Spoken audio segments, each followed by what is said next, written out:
وصحبه أجمعين ومن تبعهم بإحسان إلى يوم الدين أما بعد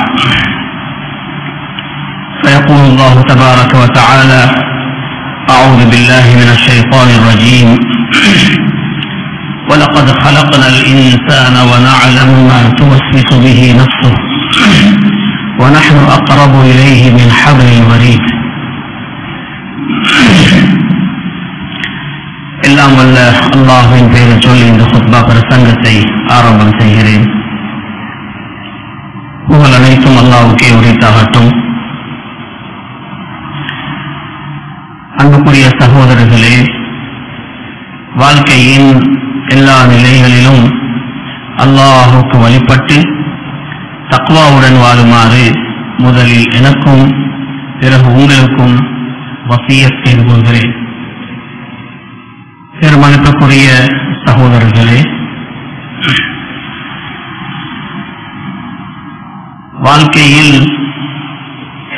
நாம் செய்யக்கூடிய செயல்கள், நாம் பேசக்கூடிய பேச்சுக்கள் அத்தனைக்கும் ஒரு தாக்கம் இருக்கிறது, ஒரு முடிவு இருக்கிறது. நாம் பேசக்கூடிய பேச்சுக்களாக இருந்தாலும் நம்முடைய செயல்பாடுகளாக இருந்தாலும் அத்தனையும் நம்முடைய நலவுக்கும் வெற்றிக்கும் காரணமாக அமைய வேண்டும். நம்முடைய செயல்கள் கைசேதமாக முடிந்துவிடக்கூடாது. 3 முக்கிய விடயங்களை நான் இந்த இடத்தில் உங்களுக்கு முன்னால் தெளிவுபடுத்துவது பொருத்தமாக இருக்கும் என்று நினைக்கிறேன். அந்த 3 விடயங்களையும் வாழ்க்கையில் நாம் கட்டாயப்படுத்திக் கொண்டால் இன்ஷா அல்லாஹ் நாம் செய்கிற எந்த செயல்களிலும் நாம் பேசுகிற பேச்சுக்களிலும் கைசேதப்பட வேண்டிய நிலை நமக்கு ஏற்பட மாட்டாது. அன்புக்குரிய சகோதரர்களே, ஒரு மனிதனுடைய வாழ்க்கையில் அவன் ஈடுபடக்கூடிய எல்லா துறைகளுக்கும் மார்க்கம் வழிகாட்டி இருக்கிறது. இந்த மார்க்கம் மனிதர்களால் உருவாக்கப்பட்டதல்ல. இஸ்லாமிய மார்க்கம் அல்லாஹ்வினால் மனிதனுக்கு இறக்கி வைக்கப்பட்ட மார்க்கம். மனிதர்களால் உருவாக்கப்படக்கூடிய வழிகாட்டல்கள் சில பொழுது ஒரு காலத்துக்கு பொருத்தமாக இருக்கும், இன்னொரு காலத்துக்கு பொருத்தமானதாக இருக்க மாட்டாது. சிலருக்கு அது பொருத்தமானதாக இருக்கும், இன்னும் பலருக்கு அது பொருத்தமானதாக அமைய மாட்டாது. அல்லாஹு தஆலா அவன் கடந்த காலங்களுடைய அறிவும் உள்ளவன், அவனுக்கு நிகழ்காலமும் தெரியும், எதிர்காலத்தில் யாருக்கு என்ன நடக்க இருக்கிறது அத்தனையும் அறிந்தவன். அவன் நமக்கு இஸ்லாமிய மார்க்கத்தை, இந்த வழிகாட்டலை நமக்கு ஏற்படுத்தி தந்திருக்கிறான். யார் எந்த துறையில இருந்தாலும் அவர்களுக்கு இஸ்லாம் அழகாக வழிகாட்டி கொண்டிருக்கும் எல்லா காலங்களிலும். அன்புக்குரிய சகோதரர்களே, நாம் செய்யக்கூடிய எந்த ஒரு கர்மமாக இருந்தாலும் முதலாவது நம்முடைய செயலை நாம் வஹீயுடைய இல்ம், அல்லாஹு தஆலா இறக்கி வைத்திருக்கிற இந்த மார்க்கம், அந்த மார்க்கம் நமக்கு காட்டி இருக்கிற அந்த இல்ம், அதற்கு முன்னால் வைத்து பார்க்க வேண்டும். நான் செய்ய போகிற இந்த கர்மத்தில் எனக்கு இஸ்லாம் என்ன வழிகாட்டுகிறது, இதை பார்த்துதான் நம்முடைய செயல்பாடுகளை அமைக்க வேண்டும். நமக்கெல்லாம் ஒரு பூரணமான மார்க்கப்பட்டுள்ள மனிதனாக வாழ வேண்டும் என்ற ஆசை இருக்கிறது. மார்க்கப்பற்று, மார்க்கத்துடைய பேணுதல் என்று சொல்வது வெறும் நம்முடைய தொழுகை, இபாதாத்துகள் போன்றவற்றை சரியாக செய்து கொள்வது மட்டுமல்ல. அது மார்க்கத்தில் ஒரு பகுதி மட்டும்தான். நாம் செய்கிற தொழில்களாக இருந்தாலும், வியாபாரமாக இருந்தாலும், திருமணமாக இருந்தாலும், வாழ்க்கையில் நாம் என்னென்னவெல்லாம் செய்கிறோமோ அத்தனைக்கும் மார்க்கத்துடைய சட்டதிட்டங்கள் இருக்கின்றன, மார்க்கத்துடைய வழிகாட்டல்கள் இருக்கின்றன.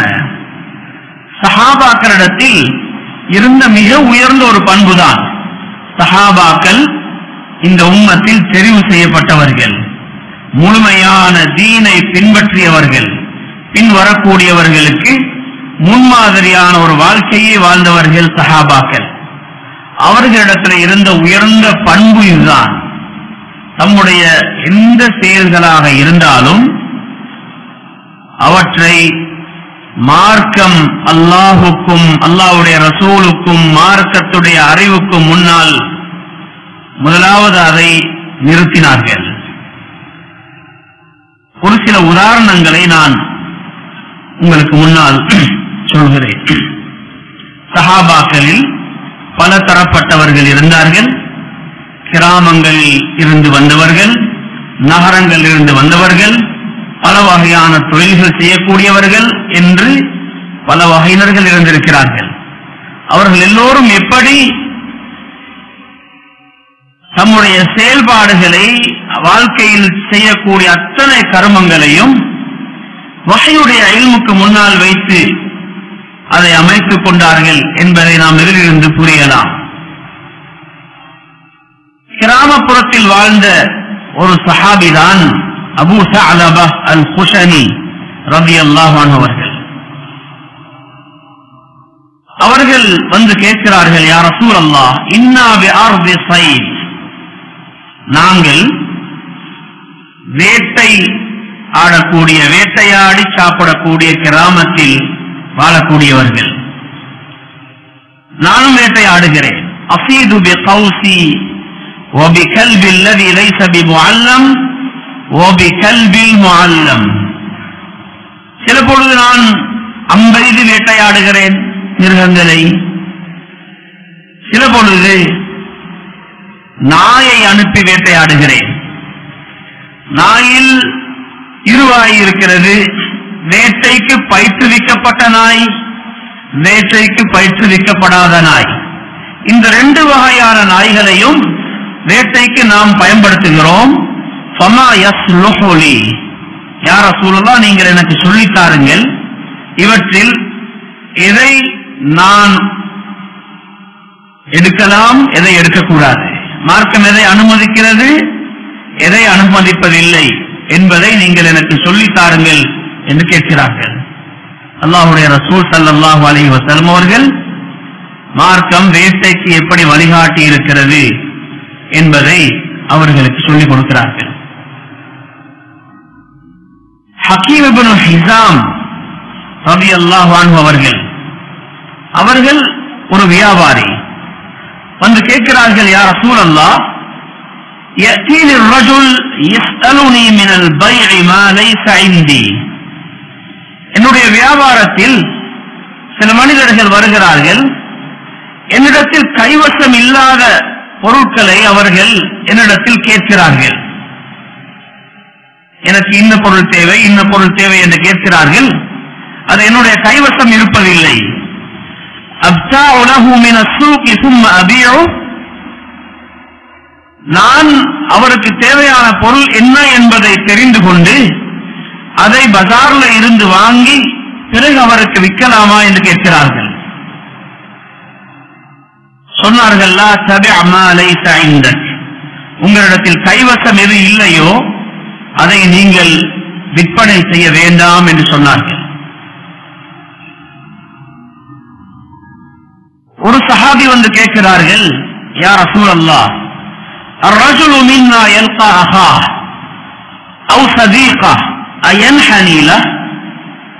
எங்களில் ஒருவர் தன்னுடைய சகோதரரை அல்லது தன்னுடைய நண்பரை பிரிவுக்கு பின்னால் சந்திக்கும் பொழுது தலையை குனித்து அவரை வரவேற்கலாமா? தலையை குனித்து முகமன் சொல்லலாமா?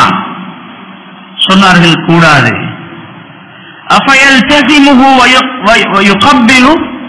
அவரை கட்டி அணைத்து முத்தம் கொடுத்து வரவேற்கலாமா?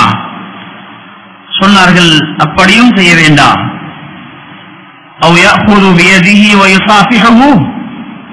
அந்த மனிதர் கேட்கிறார், அப்படியாக இருந்தால் அவருடைய கையை பிடித்து முசாஃபஹா செய்யலாமா, கைலாக கொடுத்து வரவேற்கலாமா? சொன்னார்கள் நாம் அப்படித்தான் நீங்கள் அவரை வரவேற்க வேண்டும். அன்றாடம் நாம் பலரையும் வரவேற்கிறோம், பலரையும் சந்திக்கிறோம். அது எப்படி செய்ய வேண்டும்? அதை கூட வஹ்யுடைய இல்முக்கு முன்னால் வைத்து முறையை தெரிந்து செயல்படுகிறார்கள். இவர்கள் தான் சஹாபாக்கள்.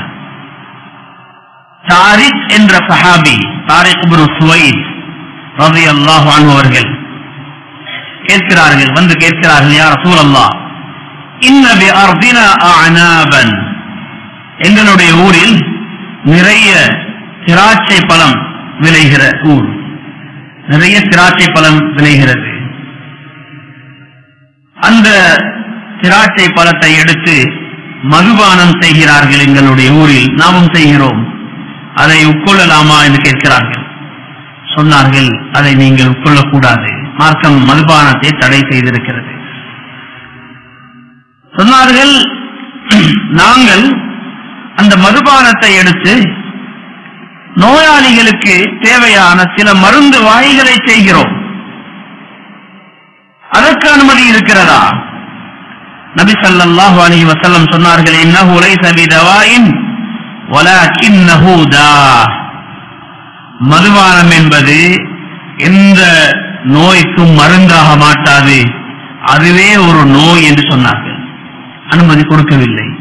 அந்த சஹாபி அந்த மருத்துவ முறையை விட்டு விடுகிறார்.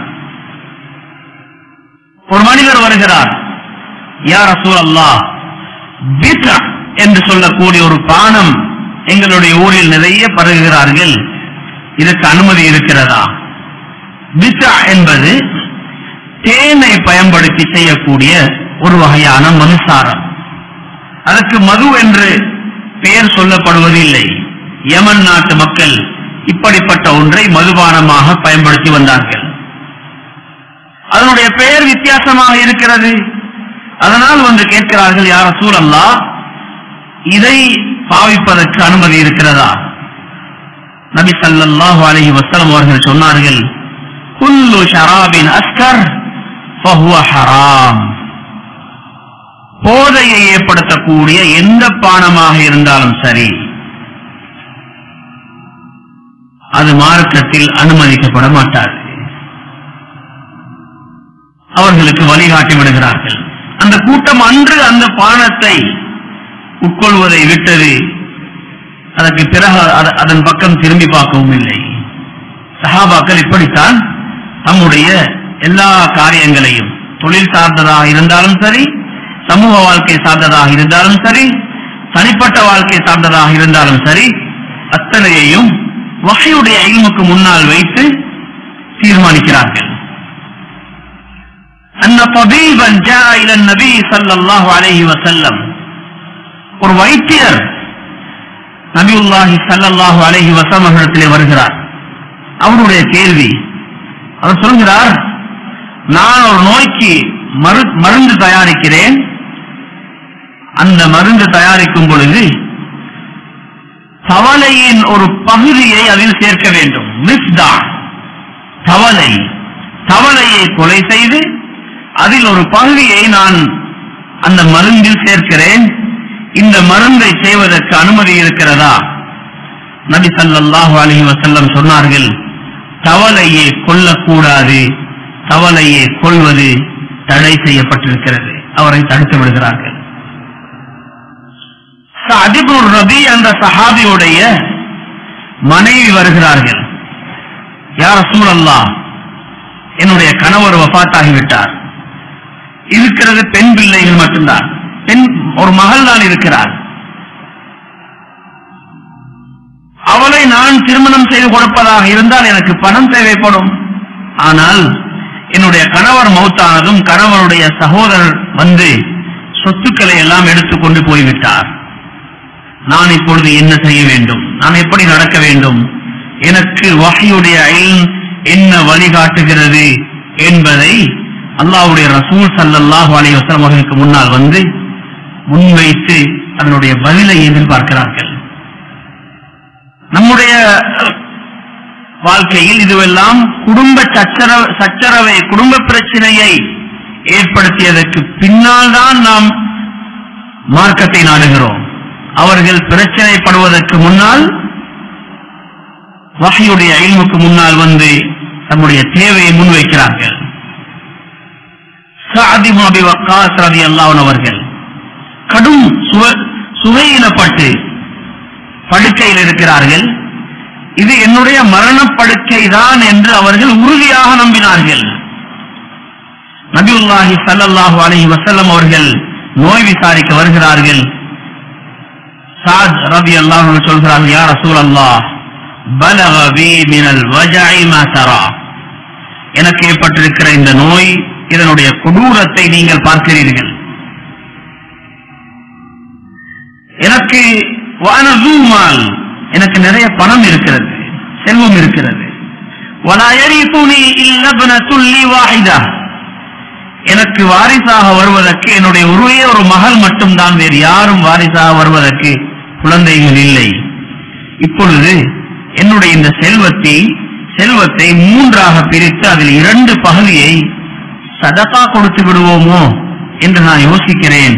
அதற்கு அனுமதி இருக்குதா யா ரசூலல்லாஹ் என்று கேட்கிறார்கள். நபி ஸல்லல்லாஹு அலைஹி வஸல்லம் அவர்கள் தடை செய்தார்கள். இறுதியில் அவர்களுக்கு 3இல் ஒரு பகுதியை மட்டும் சதகா கொடுப்பதற்கு, 3இல் ஒரு பகுதியை மட்டும் சதகா கொடுப்பதற்கு அனுமதி கொடுக்கிறார்கள். ஒரு பெண் வருகிறார்கள், யா ரசூலல்லாஹ், என்னுடைய மகளை நான் குறிப்பிட்ட ஒரு நபருக்கு திருமணம் செய்து வைத்தேன். பிறகு என்னுடைய மகளுக்கு ஒரு நோய் ஏற்பட்டது, ஹஸ்பா என்று சொல்லக்கூடிய ஒரு நோய் அவருக்கு ஏற்பட்டது. அந்த நோயின் காரணத்தினால் தலைமுடிகள் எல்லாம் உதிர்ந்து விழுந்து விட்டன, தலைமுடி போய்விட்டது. திருமணம் முடித்த அந்த கணவர் அவசரமாக இந்த பெண்ணை, மணப்பெண்ணை ஒப்படைக்க வேண்டும் என்று சொல்லி அவர் அவசரப்படுத்திக் கொண்டிருக்கிறார். என்னுடைய குடும்பத்தில் உள்ளவர்கள் சொல்கிறார்கள், பொய் முடியை வைத்து கட்டியாவது இந்த திருமணத்தை செய்து முடித்து விடுவோம். கணவர் அவசரப்படுகிறார் தானே, பொய் முடியை வைத்து இந்த திருமணத்தை முடித்து விடுவோம். இதற்கு அனுமதி இருக்கிறதா யா ரசூலல்லாஹ்? அஸாஸிலுஹா, இது செய்யலாமா என்று கேட்கிறார்கள். நபி ஸல்லல்லாஹு அலைஹி வஸல்லம் அவர்கள் சொன்னார்கள், லஅனல்லாஹுல் வாஸிலஹ் வல் முஸ்தௌஸிலஹ். இந்த காரியத்தை செய்வது அல்லாஹ்வுடைய லானத்தை உண்டாக்கும், நீங்கள் செய்ய வேண்டாம் என்று தடை செய்கிறார்கள். திருமண விஷயங்கள் என்று வரும் பொழுது, திருமண பெண்ணை அலங்கரிப்பது என்று வரும் பொழுது அதையும் வஹ்யுடைய இல்முக்கு முன்னால் வைக்கிறார்கள். இந்த இல்ம் எனக்கு என்ன வழிகாட்டுகிறது, மார்க்கம் எனக்கு இதில் என்ன வழிகாட்டுகிறது? ஒரு சஹாபி வருகிறார்கள், யா ரசூலல்லாஹ் உக்துசிப்து ஃபீ கஸ்வதி கதா. அல்லாஹ்வின் பாதையில் செல்லக்கூடிய ஒரு படையுடன் என்னுடைய பெயரும் எழுதப்பட்டிருக்கிறது. வஇன்னம்ரஅதி துரீது ஹஜ். ஆனால் என்னுடைய மனைவி ஹஜ்ஜுக்கு தயாராகி ஹஜ்ஜுக்கு செல்வதற்கான ஏற்பாடுகளை செய்து கொண்டிருக்கிறார்கள். இப்பொழுது நான் என்ன செய்ய வேண்டும்? நான் அந்த படையுடன் செல்வதா அல்லது மனைவியுடன் செல்வதா? நபி ஸல்லல்லாஹு அலைஹி வஸல்லம் சொன்னார்கள், ஹுஜ்ஜ மஅ இம்ராஅத்திக். நீங்கள் இப்பொழுது உங்களுடைய மனைவியுடன் சேர்ந்து மனைவிக்கு துணையாக ஹஜ்ஜுக்கு செல்லுங்கள் என்று சொன்னார்கள். சில சஹாபாக்கள் வந்து கேட்கிறார்கள், யா ரசூலல்லாஹ், குரங்கு என்பது ஒரு காலத்தில் ஒரு சமூகம் குரங்குகளாக மாற்றப்பட்ட ஒரு சரித்திரம் இருக்கிறது. இப்பொழுது இருக்கிற இந்த குரங்குகள் அந்த சந்ததியில் வந்ததா என்று கேட்கிறார்கள். விஞ்ஞானம் சம்பந்தப்பட்ட ஒன்று அல்லது ஒரு ஹிஸ்டரி சம்பந்தப்பட்ட ஒரு விஷயம் என்று நாம் சொல்லலாம். அதையும் வஹ்யுடைய இல்முக்கு முன்னால் வந்து அவர்கள் அந்த கேள்வியை வைக்கிறார்கள். நபி ஸல்லல்லாஹு அலைஹி வஸல்லம் சொன்னார்கள், இல்லை, அல்லாஹ் தஆலா ஒரு மனித சமூகத்தை உருமாற்றினால் அவர்களுக்கு பரம்பரையை ஏற்படுத்த மாட்டான். அந்த சமூகம் அவர்கள் உலகத்தை விட்டு முடிந்து போய்விடுவார்கள், அவர்களுக்கு பரம்பரை வருவதில்லை என்று சொன்னார்கள். அத்துடன் இந்த குரங்குகள் அவர்கள் உருமாற்றப்படுவதற்கு முன்னாலும் உலகத்திலே இருந்தது என்று சொன்னார்கள். وَقَدْ كَانَتِ الْقِرَدَةُ وَالْخَنَازِيرُ قَبْلَ ذَلِكَ, அதற்கு முன்பும் இந்த குரங்குகள் உலகத்திலே இருந்தன என்று சொன்னார்கள். உமர் ரலியல்லாஹு அன்ஹு அவர்கள் வந்து கேட்கிறார்கள், யா ரசூலல்லாஹ், நான் ஒரு குதிரையை அல்லாஹ்வின் பாதையில் ஒருவருக்கு சதகாவாக கொடுத்தேன். ஃபஅதாஅஹு ஸாஹிபுஹு, ஆனால் அந்த மனிதர் அதை சரியாக பாவிக்கவில்லை. பஜாரில் நான் போயிருந்த நேரத்தில் அது அங்கே விற்கப்பட்டுக் கொண்டிருப்பதை பார்த்தேன். அது ஒரு நல்ல சிறந்த குதிரை என்றதனாலதான் நான் அதை கொடுத்தேன். அதை நான் மீண்டும் வாங்கலாமா என்று கேட்கிறார்கள். ஒரு பொருளை வாங்குவதற்கு, ஒரு மிருகத்தை வாங்குவதற்கு, ஒரு வாகனத்தை வாங்குவதற்கு அதையும் வஹ்யுடைய இல்முக்கு முன்னால் வைத்து தீர்மானிக்கிறார்கள். உமர் ரலியல்லாஹு அன்ஹு அவர்கள் ஒரு தடவை கேட்கிறார்கள், யா ரசூலல்லாஹ், ஜாஹிலியா காலத்தில் நான் ஒரு நேர்ச்சை வைத்திருந்தேன். மஸ்ஜிதுல் ஹராமில் ஒரு நாள் ஒரு இரவு இஅ்திகாஃப் இருக்க வேண்டும் என்று சொல்லி நான் நேர்ச்சை வைத்திருந்தேன். இஸ்லாத்துக்கு வந்து விட்டேன். இப்பொழுது அந்த நேர்ச்சையை நான் என்ன செய்ய வேண்டும்? நேர்ச்சை இருப்பது போல, நேர்ச்சை வைத்தது போல இஅ்திகாஃப் இருக்க வேண்டுமா, தேவையில்லையா என்று கேட்கிறார்கள். தன்னுடைய தீன், தன்னுடைய மார்க்கம் சம்பந்தப்பட்ட ஒரு அமல், அதையும் வஹ்யுடைய இல்முக்கு முன்னால் வைத்து அனுமதியை பெற்று அதற்கு பின்னால் அதை அமல்படுத்துகிறார்கள். ஒரு சஹாபி வந்து கேட்கிறார்கள், யா ரசூலல்லாஹ், என்னுடைய தாய் திடீரென்று மரணித்து விட்டார்கள். கடைசி நேரத்தில் அவர்களுக்கு பேசிக் கொள்வதற்கு சந்தர்ப்பம் அமையவில்லை. அவர்கள் பேசி இருந்தால் கட்டாயமாக ஏதாவது சதகா கொடுக்க சொல்லி இருப்பார்கள். இப்பொழுது அவருக்காக நான் ஒரு சதகாவை கொடுக்க விரும்புகிறேன், இதற்கு அனுமதி இருக்கிறதா என்று கேட்டார்கள். சொன்னார்கள், ஆம், உங்களுடைய தாய்க்காக நீங்கள் சதகா கொடுங்கள்.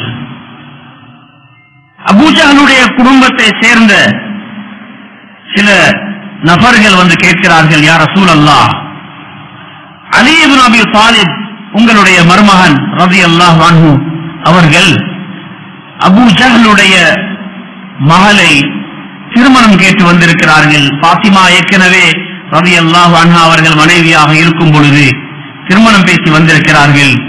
இப்பொழுது எங்களுக்கிடையில் கருத்து வேற்றுமை ஏற்பட்டது. சிலர் சொன்னார்கள், பாத்திமா ரலியல்லாஹு அன்ஹா அவர்களை திருமணம் செய்திருக்கிறார்கள், அதனால் நீங்கள் அனுமதி கொடுக்க வேண்டாம், அல்லாஹ்வுடைய ரசூல் ஸல்லல்லாஹு அலைஹி வஸல்லம் கேட்டு முடிவு செய்யுங்கள், இந்த திருமணத்தை நாம் செய்து வைக்கட்டுமா என்று வந்து கேட்கிறார்கள். ஒரு பெண் வருகிறார்கள், யா ரசூலல்லாஹ், என்னை இன்ன ஆண்கள் திருமணம் கேட்டு வந்திருக்கிறார்கள், நான் யாரை திருமணம் செய்ய வேண்டும்?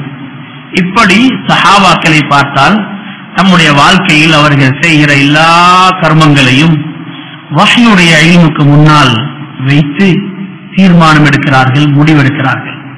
அன்பான சகோதரர்களே, நாமும் இந்த முடிவுக்கு வர வேண்டும். ஒரு பூர்த்தியான தீனுடைய பற்றுள்ள ஒரு முஃமினாக வாழ வேண்டும் என்று நாம் விரும்பினால் இந்த தீர்மானத்துக்கு வராமல் ஒரு பொழுதும் நாம் அந்த இலக்கை அடைய முடியாது. வாழ்க்கையில் நாம் எந்த துறையில இருந்தாலும் சரி, நம்முடைய ஒவ்வொரு கர்மங்களையும் வஹ்யுடைய இல்முக்கு முன்னால் வைத்து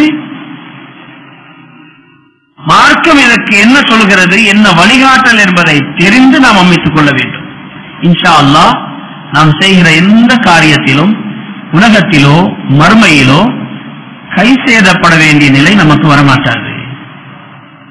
இரண்டாவது, நாம் செய்யக்கூடிய எந்த ஒரு கர்மமாக இருந்தாலும்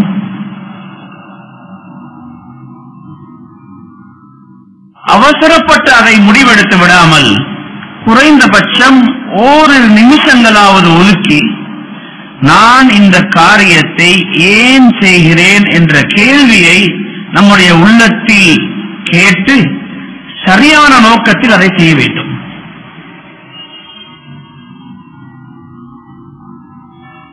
ஒரு பயணம் போவதாக இருந்தாலும், ஒரு சதகா கொடுப்பதாக இருந்தாலும், ஒரு அமலை செய்வதாக இருந்தாலும், ஒரு திருமணத்தில் பங்கெடுப்பதாக இருந்தாலும், நாம் முதலில் கொஞ்ச நேரம் எடுத்து நம்முடைய உள்ளத்துடன் பேச வேண்டும். என்ன நோக்கத்தில் நான் இதை செய்கிறேன்? நோக்கங்கள் தவறி போய்விட்டால் நாம் கஷ்டப்பட்டு செய்யக்கூடிய அமல்களும் வீணாகி போய்விடும். அதற்கு எந்த நன்மையும் அமைய மாட்டாது. ஹிஜ்ரத் போயிருக்கிறார்கள் மக்காவிலிருந்து மதீனாவுக்கு. மிக உயர்ந்த ஒரு அமல் ஹிஜ்ரத் என்பது. நபி ஸல்லல்லாஹு அலைஹி வஸல்லம் அவர்கள் மதீனாவில் குத்பா செய்தார்கள். அந்த குத்பாவில் அவர்கள் சொல்கிறார்கள், இன்னமல் அஅமாலு பின்னியாத். மனிதர்கள் செய்யக்கூடிய அமல்கள் எல்லாமே அவர்களுடைய நியத்தை பொறுத்தது.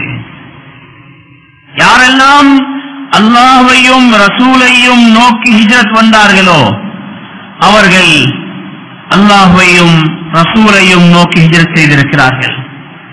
ومن كانت هجرته لدنيا يصيبها أو امرأة ينكحها. யாரெல்லாம் துனியாவுடைய ஏதாவது ஒன்றை அடைவதற்காக வேண்டி மக்காவை விட்டு மதீனாவுக்கு வந்தார்களோ, அல்லது ஒரு பெண்ணை திருமணம் செய்து கொள்ள வேண்டும் என்ற நோக்கத்தில் மதீனாவுக்கு வந்தார்களோ, فهجرته إلى ما هاجر إليه. அவர்கள் எதற்காக ஹிஜ்ரத் செய்தார்களோ அதற்காகத்தான் அவர்கள் ஹிஜ்ரத் செய்திருக்கிறார்கள். அல்லாஹ்வையும் ரசூலையும் நோக்கியதாக அவர்களுடைய ஹிஜ்ரத் அமைய மாட்டாது என்று சொன்னார்கள். அன்பான சகோதரர்களே, வாழ்க்கையில் நாம் கஷ்டப்பட்டு செய்யக்கூடிய எத்தனையோ அமல்கள் நம்முடைய நோக்கங்கள் சரியில்லை என்ற காரணத்தினால் வீணாகி போய்விடுகின்றன. நாம் ஒரு திருமணத்தில் பங்கெடுக்கிறோம், ஒரு வலீமாவில் பங்கெடுக்கிறோம். வலீமாவில் பங்கெடுப்பது என்பது ஒரு மிக முக்கியமான ஒரு மார்க்கத்துடைய கடமை. வலீமாவுக்கு சொல்லப்பட்டால், அழைக்கப்பட்டால் உலமாக்கள் சொல்கிறார்கள், அதற்கு பதில் அளிப்பது ஃபர்து ஐன். அதற்கு நன்மை இருக்கிறது. ஒரு திருமணத்துக்கு, ஒரு வலீமாவுக்கு நாம் அழைக்கப்பட்டிருக்கிறோம். சில பொழுது நாம் அந்த வலீமாவுக்கு செல்லும் பொழுது நம்முடைய உள்ளத்திலே வருகிற எண்ணம், என்னுடைய வலீமாவுக்கு அவர் வந்தார், அதனால் இந்த வலீமாவுக்கு போகாம இருக்க இயலாது. வலீமாவுடைய அழைப்பு, அந்த கார்டு வந்ததுமே நாம் யோசிக்கிறோம், இது என்றால் எந்த காரணமும் சொல்ல முடியாத ஒரு அழைப்பு, இது என்றால் தவிர்க்க முடியாத ஒன்று, போய்தான் ஆக வேண்டும். காரணம் சொல்லி இதிலிருந்து எனக்கு தவிர்ந்து கொள்ள முடியாது. அன்பான சகோதரர்களே, ஒரு ஃபர்து ஐனுடைய நன்மையை சம்பாதிக்க முடியுமான ஒரு அமலை நாம் ஒரு தப்பான நீயத்தின் காரணத்தினால் இழந்து விடுகிறோம். ஜனாதா, தூரத்தில் ஒரு மனிதருடைய ஜனாதா செய்தி கேள்விப்படுகிறது. நாம் நினைக்கிறோம், எங்களுடைய வீட்டில் நடந்த ஜனாதாவுக்கு அவர்கள் தூரத்தில் இருந்து கஷ்டத்துடன் வந்து பங்கெடுத்தார்கள். இப்பொழுது அந்த குடும்பத்தில் ஒரு ஜனாதா, நாங்கள் அதிலே கலந்து கொள்ளவில்லையானால் அது நமக்கு சரியில்லை. ஒரு நாள் வேலைக்கு லீவு போட்டுவிட்டு பல்லாயிரக்கணக்கான ரூபாய்களை செலவழித்து நாம் அங்கே சென்று ஜனாதாவில் கலந்து கொள்கிறோம். நமக்கு இதில் என்ன நன்மை கிடைக்கப் போகிறது? ஜனாதாவில் கலந்து கொள்வது இதற்கு பெரும் நன்மை இருக்கிறது. ஆனால் நம்முடைய நோக்கங்கள் தவறிவிடுகிற காரணத்தினால் அந்த நன்மையை நாம் இழந்து விடுகிறோம். எவ்வளவு அவசரமாக இருந்தாலும் சரி, அவசரப்பட்டு தீர்மானம் எடுக்காமல் கொஞ்சம் நம்முடைய உள்ளத்துடன் பேசி, நான் எந்த நோக்கத்தில் இதை செய்கிறேன், நான் கொடுக்கக்கூடிய இந்த விருந்தை நான் எதற்காக செய்கிறேன் என்பதை கேட்டு பிழையான முடிவுகளை மறுத்து, பிழையான நோக்கங்களை மறுத்து, சரியான நோக்கத்தை கொண்டு வந்துதான் அந்த காரியத்தை நாம் ஆரம்பிக்க வேண்டும்.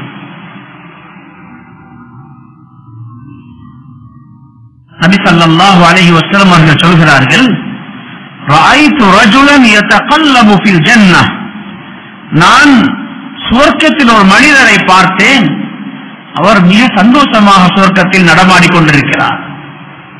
அவர் ஒரு பெரிய அமல் செய்திருக்க வேண்டும் என்று தோன்றுகிறது. அவர் என்ன அமல் செய்தார் என்று பார்த்தால், அவர் ஒரு நாள் பாதையில் போய்கொண்டிருக்கும் பொழுது போகிற வருகிறவர்களுக்கு ஒரு மரக்கிளை தடையாக இருக்கிறது.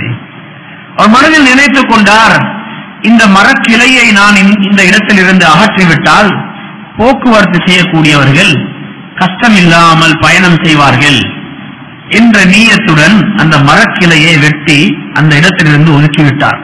சொன்னார்கள், இந்த அமலுக்காகத்தான் அவர் சொர்க்கத்துக்கு வந்திருந்தார். நாம் இப்படிப்பட்ட ஒரு காரியத்தை செய்கிறவரை பார்த்து அமல் செய்கிறார் என்று யோசிக்கவும் மாட்டோம். ஆனால் இந்த ஒரு அமல் தான் அவருக்கு சொர்க்கத்துக்கு காரணமாக அமைந்திருக்கிறது. கம் மின் அமல் யுதஸவ்வரு மின் அமாலி துன்யா ஃபபிஹுஸ்னி நிய்யதி யஸீரு மின் அமாலில் ஆখিরাহ. மனிதர்கள் செய்யக்கூடிய எத்தனையோ காரியங்கள் வெளிப்படையில் பார்த்தால் உலக காரியங்கள் போல மக்களுக்கு தெரியும். ஆனால் அவருடைய உள்ளத்திலே இருக்கிற நல்ல நோக்கத்தின் காரணத்தினால் அது ஆகிரத்துக்குரிய சுவர்க்கத்துக்குரிய அமலாக மாறிவிடுகிறது. அன்பான சகோதரர்களே, வாழ்க்கையில் நாம் செய்யக்கூடிய எந்த ஒரு காரியமாக இருந்தாலும், நாம் செய்யக்கூடிய செலவுகளாக இருந்தாலும், ஒரு தடவை நாம் அது ஆரம்பத்தில் ஒரு நிமிஷம் 2 நிமிஷத்தையாவது ஒதுக்கி நம்முடைய உள்ளத்திலே கேட்க வேண்டும், இதற்காக நீ இதை செய்கிறாய்? சரியான நோக்கத்தில் தானா செய்கிறாய்? இல்லை என்றால் ஆகிரத்தில் போய் வெறும் கற்பனையில் நாம் இருப்போம். நிறைய அமல் செய்திருக்கிறது, என்ன கொண்டு நிறைய விஷயங்கள் நடந்திருக்கிறது என்று நாம் நினைத்துக் கொண்டிருப்போம். ஆகிரத்தில் போய் பார்த்தால் ஒன்றுமே இருக்க மாட்டாது. நீங்கள் யார் யாருக்காக செய்வீர்களோ அவர்களிடத்திலேயே கூலிகளை வாங்கிக் கொள்ளுங்கள் என்று சொல்லி அல்லாஹு தஆலா அவர்களுக்கு சொல்லிவிடுவார். அல்லாஹு தஆலா அனைவரையும் அந்த நிலையிலிருந்து பாதுகாப்பானா. அன்பான சகோதரர்களே, நாம் எந்த கர்மத்தை செய்வதாக இருந்தாலும் நம்முடைய நோக்கங்களை சரி செய்து கொள்ள வேண்டும். மூன்றாவது,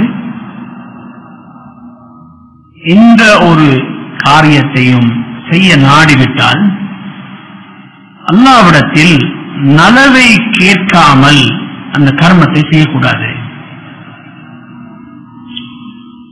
நபி ஸல்லல்லாஹு அலைஹி வஸல்லம் அவர்கள் இதை மக்களுக்கு எப்படி சொல்லிக் கொடுத்தார்கள் என்பதை ஜாபிர் ரலியல்லாஹு அன்ஹு சொல்கிறார்கள். كان النبي صلى الله عليه وسلم يعلمنا الاستخارة في الأمور كلها كما يعلمنا السورة من القرآن. ஒவ்வொரு காரியங்களிலும் அல்லாஹ்விடத்தில் எப்படி நலவை கேட்க வேண்டும் என்பதை நபி ஸல்லல்லாஹு அலைஹி வஸல்லம் அவர்கள் எங்களுக்கு படித்து தருவார்கள். அதற்கு எவ்வளவு முக்கியத்துவம் கொடுத்தார்கள் என்றால், குர்ஆனுடைய ஒரு புதிய சூரா இறங்கினால் அதை எப்படி முக்கியத்துவம் கொடுத்து நமக்கு கற்றுத் தருவார்களோ அதுபோல் நமக்கு இஸ்திகாராவை கற்றுத் தருவார்கள். எந்த ஒரு கர்மத்தை செய்வதாக இருந்தாலும் சரி, இஸ்திகாரா என்ற ஒரு முறையை மார்க்கம் வைத்திருக்கிறது. நலவை கேட்பதற்கான ஒரு முறை. 2 ரக்காத்துகள் ஃபர்து அல்லாத நஃபில் தொழுகையில் 2 ரக்காத் தொழுதுவிட்டு நபி ஸல்லல்லாஹு அலைஹி வஸல்லம் அவர்கள் துஆ சொல்லி தந்திருக்கிறார்கள். அந்த துஆவை, அந்த வார்த்தைகளை சொல்லி அல்லாஹ்விடத்தில் தன்னுடைய காரியத்தில் நலவை கேட்க வேண்டும். பெரும்பாலானவர்கள் நினைக்கிறார்கள் இஸ்திகாரா என்பது பெரும் பெரும் விஷயங்களுக்கு மட்டும்தான் செய்ய வேண்டும். ஒரு திருமணம் செய்கிறோம், செய்து வைக்கிறோம், அல்லது ஒரு காணி வாங்குகிறோம், ஒரு வீடு வாங்குகிறோம், இதற்கு மட்டும்தான் இஸ்திகாரா என்று நினைக்கிறார்கள். அப்படி அல்ல. ஃபில் உமூரி குல்லிஹா, மனிதன் வாழ்க்கையில் செய்யக்கூடிய சிறிய பெரிய எல்லா கர்மங்களிலும் இஸ்திகாரா இருக்கிறது. சிலர் நினைக்கிறார்கள் ஏதாவது ஒன்றை முடிவெடுப்பதில் தடுமாற்றம் இருந்தால் மட்டும்தான் இஸ்திகாரா செய்ய வேண்டும். அப்படியும் இல்லை. தடுமாற்றத்துக்கு அல்ல. ஒரு காரியத்தை நீங்கள் செய்ய நாடும் பொழுது, ஒரு பயணம் செய்ய போகிறோம், ஒரு பொருளை வாங்க போகிறோம், ஒரு இடத்துக்கு போக போகிறோம், குறிப்பிட்ட ஒரு மனிதனை சந்திக்க நாடுகிறோம், அவரிடத்தில் ஒரு விஷயத்தை பேச போகிறோம், நம்முடைய நோய்க்கு, நம்முடைய குழந்தையுடைய நோய்க்கு ஒரு வைத்தியரிடத்திலே மருத்துவத்துக்காக செல்ல போகிறோம். ஒரு பொருளை நாம் விற்க போகிறோம். ஒரு பயணத்தை நாம் சொந்த வாகனத்தில் செய்ய போகிறோம் அல்லது பொது வாகனத்தில் செய்ய போகிறோம். இப்படி எதுவாக இருந்தாலும் ஹஜ்ஜுக்கு செல்ல போகிறோம். இமாம் நவவி ரஹிமஹுல்லாஹ் அவர்கள் சொல்கிறார்கள், இபாதாத்துகளுக்கு இஸ்திகாரா இல்லை, ஆனால் இந்த நேரத்தில் ஹஜ்ஜுக்கு செல்வதா, இந்த கூட்டத்துடன் இந்த குரூப்புடன் நான் ஹஜ்ஜுக்கு செல்வதா என்பதற்கு இஸ்திகாரா இருக்கிறது. அதற்கும் இஸ்திகாரா செய்ய வேண்டும் என்று எழுதியிருக்கிறார்கள்.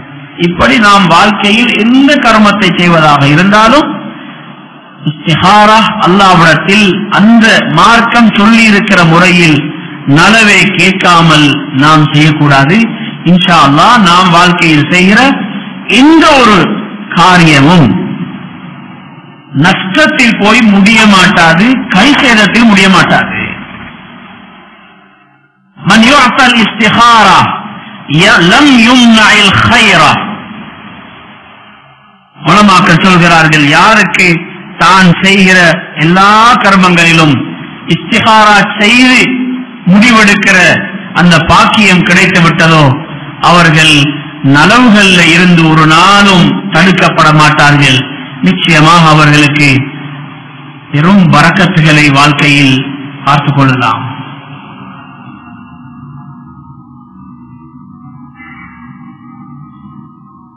ஒரு மனிதன் தன்னுடைய எல்லா காரியங்களிலும் அல்லாஹ்விடத்தில் இஸ்திகாரா செய்ய ஆரம்பிக்கும் பொழுது சாதாரணமான மனித பண்புல இருந்து மலக்குகளுடைய பண்பை, மலக்குகளுக்கு இருக்கிற தன்மையை அவன் அடைய ஆரம்பிக்கிறான். மலக்குகளை பொறுத்தவரையில் அவர்களுக்கு சொந்தமாக எந்த ஆசையும் கிடையாது. அதை சாப்பிட வேண்டும், இதை சாப்பிட வேண்டும், அங்கு போக வேண்டும், இங்கு போக வேண்டும், அவரை சந்திக்க வேண்டும், இவரை சந்திக்க வேண்டும் என்ற எந்த தேவைகளோ ஆசைகளோ மலக்குகளுக்கு இருப்பதில்லை. மலக்குகளுடைய ஒரே வேலை எப்பொழுதும் அல்லாஹ்வுடைய கட்டளையை எதிர்பார்த்து கொண்டிருப்பார்கள். என்ன அல்லாஹ்வுடைய விருப்பம், அல்லாஹ்வுடைய கட்டளை எனக்கு என்ன வருகிறது என்பதை எதிர்பார்த்து கொண்டிருப்பார்கள். கட்டளை வந்துவிட்டால் அதை அமுல்படுத்தி முடிப்பார்கள். இதுதான் மலக்குகளுடைய தன்மை. மனிதர்களை பொறுத்தவரையில் அவர்கள் அப்படிப்பட்டவர்கள் அல்ல. மனிதர்களுக்கு நிறைய தேவைகள், மனிதர்களுக்கு நிறைய ஆசைகள், திடீர் திடீர் என்று தேவைகள் வரும், ஆசைகள் வரும். அந்த இடத்துக்கு போய்விட்டு வந்தால் நல்லது, அங்கே போய் ஒரு சாப்பாடு சாப்பிடலாம், அவரை சந்திக்கலாம், இவரை சந்திக்கலாம், அதை வாங்க வேண்டும், இதை வாங்க வேண்டும் என்ற ஆசைகள் மனிதனுக்கு நிறைய வரும். மனிதர்களை பொறுத்தவரையில் பொதுவாக இப்படிப்பட்ட தேவைகள் வந்தால், ஆசைகள் வந்தால் அவர்கள் யாரிடத்திலும் கேட்பதில்லை, வாங்கி விடுவார்கள், செய்து விடுவார்கள், கொடுத்து விடுவார்கள். ஒரு மனிதர் இருக்கிறார், அவர் சாதாரணமாக மற்ற மனிதர்களை போல இந்த முடிவுகளை எடுக்காமல் எந்த ஒரு ஆசை வந்தாலும் தேவை வந்தாலும் 2 ரக்காத் தொழுதுவிட்டு குறிப்பிட்ட அந்த துஆவை ஓதி அல்லாஹ்விடத்திலே கேட்கிறார், யா அல்லாஹ், இந்த காரியத்தில் எனக்கு நலவு இருந்தால் இதை நீ செய்து தருவாயாக, இதுல நலவு இல்லை, இதுல தீங்கு இருந்தால் இதை என்னை விட்டு திருப்பி விடுவாயாக என்று ஒரு மனிதர் அல்லாஹ்விடத்திலே கையேந்துகிறார் என்றால் இவர் சாதாரண மனிதர்களுடைய தன்மையில இருந்து விலகி மலக்குகளுக்கு இருக்கக்கூடிய தன்மை, யா அல்லாஹ், எனக்கு இந்த ஆசை வந்திருக்கிறது, இந்த பொருளை வாங்க வேண்டும் என்று என்னுடைய மனசு சொல்கிறது, ஆனாலும் நான் முடிவெடுக்கவில்லை, உன்னுடைய விருப்பத்தை நான் எதிர்பார்க்கிறேன் என்று அல்லாஹ்வுடைய விருப்பத்துக்காக காத்திருக்கிறார். ஆகவேதான் இவர் சாதாரண மனிதர்கிட்ட இருக்கக்கூடிய அந்த மனிதத்தன்மையிலிருந்து வேறுபட்டு மலக்குகிட்ட இருக்கக்கூடிய அந்த மலக்கியத்தை நோக்கி உயர்கிறார். அன்பான சகோதரர்களே, இஸ்திகாரா செய்வதனால் வாழ்க்கையில் பெரும் பரக்கத்துகளை பெற்றுக் கொள்ளலாம். நம்முடைய எல்லா கர்மங்களிலும் அல்லாஹ்வுடைய அந்த நலவை அல்லாஹ்விடத்திலே கேட்டு பெற்றுக்கொள்ள வேண்டும். கியாமத்துடைய நாளில் நாம் செய்யக்கூடிய ஒவ்வொரு செயல்களுக்கும் பேச்சுக்களுக்கும் கேள்வி கணக்கு இருக்கிறது. அந்த கேள்வி கணக்கில் நான் சரியான பதிலை கொடுத்து விடுவேன் என்று சொல்லி யாருக்குமே துணிந்து சொல்ல முடியாது. ஏனென்றால் அந்த கேள்வி கணக்கு என்பது பயங்கரமானது. யாரிடத்திலேயாவது அல்லாஹு தஆலா கேள்வி கணக்கு கேட்க ஆரம்பித்து விடுவான் என்றால் நிச்சயமாக அவர் அதாபில் மாட்டிக்கொள்வார், தப்பித்துக் கொள்ள முடியாது. அல்லாஹு தஆலா நம் அனைவரையும் அப்படிப்பட்ட நிலையிலிருந்து பாதுகாக்க வேண்டும். அன்பான சகோதரர்களே, யாருக்கும் துணிந்து நான் பதில் கொடுத்து விடுவேன் என்று சொல்ல முடியாது. என்றாலும் கூட தம்முடைய ஒவ்வொரு காரியத்திலும் தாமாக முடிவு செய்யாமல் யாரெல்லாம் இஸ்திகாரா செய்கிறார்களோ அவர்கள் நாளைக்கு விசாரிக்கப்படும் பொழுது அவர்களுக்கு அல்லாஹ்விடத்திலே சொல்வதற்கு ஒரு குறைந்தபட்ச பதில் இருக்கிறது. யா அல்லாஹ், உன்னிடத்தில் நான் நலவை கேட்டுவிட்டுதானே செய்தேன், எனக்கு இது தீங்காக அமையும் என்றிருந்தால் இதை தடுத்து விடு, இது எனக்கு வேண்டாம் என்று உன்னிடத்திலே கேட்டுதானே நான் அந்த காரியத்தை செய்தேன் என்று சொல்வதற்கு ஒரு உதிர் இருக்கிறது, ஒரு பதில் இருக்கிறது. அதை சொல்லிவிடுவோம் என்று யாருக்கும் துணிந்து சொல்லிவிட முடியாது. கேள்வி கணக்கு பயங்கரமானது. என்றாலும் கூட அல்லாஹ்விடத்திலே கேட்டு செய்யும் பொழுது இன்ஷா அல்லாஹ் அல்லாஹு தஆலா நமக்கு அப்படிப்பட்ட ஒரு நிற்கதியான நிலையை ஏற்படுத்தி விட மாட்டான். ஆகவே அன்பான சகோதரர்களே, வாழ்க்கையில் செய்யக்கூடிய எல்லா கர்மங்களையும் இந்த 3 விடயங்களையும் பேணி இந்த 3 விடயங்களையும் நாம் முக்கியத்துவத்துடன் செய்து முடிவெடுப்போம். இன்ஷா அல்லாஹ் உலகத்திலோ மறுமையிலோ அவற்றுக்காக கை செய்யப்பட வேண்டிய நிலை நமக்கு ஏற்பட மாட்டாது. அல்லாஹு தஆலா நம் அனைவருக்கும் அருள் செய்வானா. யா அல்லாஹ், நம்முடைய பாவங்களை மன்னிப்பாயா, நம்முடைய பெற்றோர்களை மன்னிப்பாயாக, முஃமினான ஆண்கள் பெண்கள் அனைவரையும் மன்னிப்பாயாக. வஆகிரு தஅவானா